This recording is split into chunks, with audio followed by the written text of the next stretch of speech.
Mapagpalang araw mga kaswerte, narito ang ating paya at sumada para sa Petsada November 4. Ito po ay araw ng Monday, Lunes.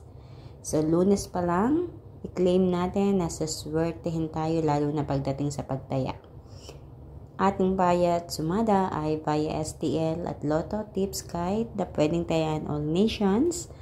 So narito mga kaswerte ang kinalabasan ng mga numero ayon sa ating kalkulasyon sa Petsada. Meron tayong 24, 14, 5, 18, 9, 7, 16, 12, 36, 34, 3. Ayan, at hindi mawawala ang ating 40 at 39 sa magkabilang bahagi.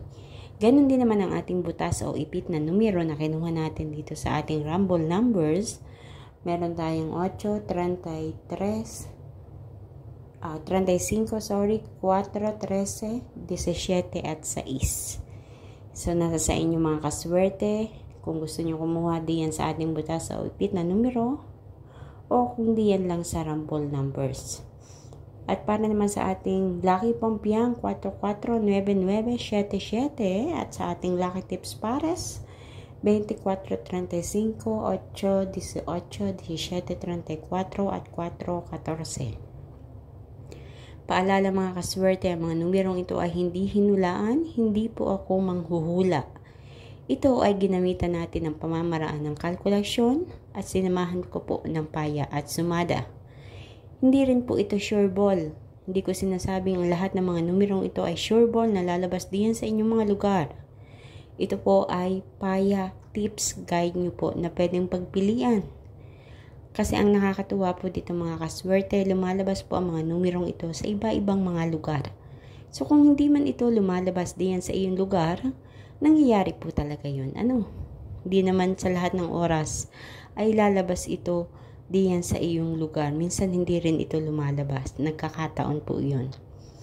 At kayo po ang magdadala ng swerte nyo mga kaswerte. So nasa sa inyo kung paano kayo pipili ng mga numero dito sa mga numerong pagpipilian ninyo.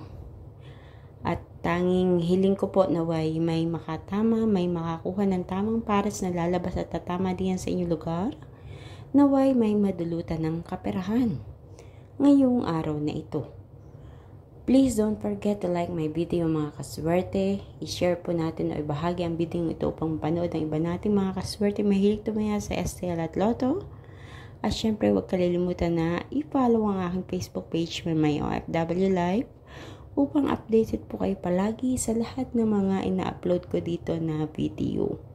Maraming salamat mga kaswerte sa inyong patuloy na pagsubaybay dito sa ating paya at sumada everyday.